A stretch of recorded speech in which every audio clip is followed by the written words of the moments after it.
Mio padre fu contento, poi ringraziando Dio gli disse: verrà il tempo che questo dono tuo mi riempirà d'orgoglio, diventerà famoso il nome di mio figlio. E gli disse mia madre: ti ringrazio Signore, ti giuro che mio figlio non sarà un peccatore.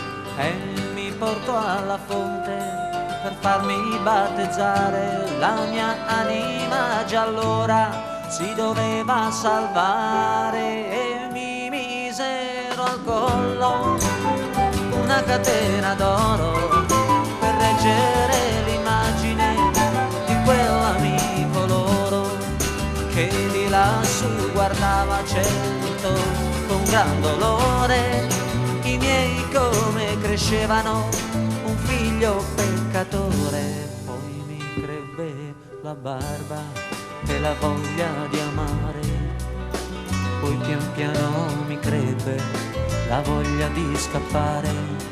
E una sera d'estate fu tutto in un momento, mi trovai già lontano, trascinato dal vento. E mi trascino ancora come un cane randagio che vive la sua vita senza averne il coraggio.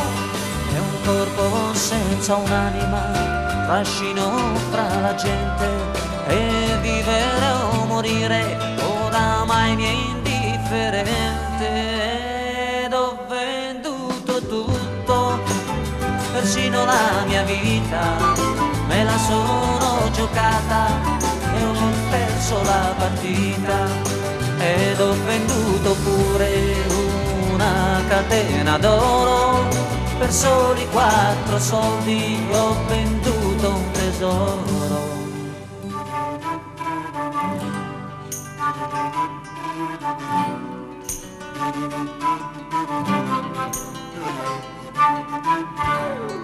Ed ho venduto tutto, persino la mia vita, me la sono giocata e ho perso la partita.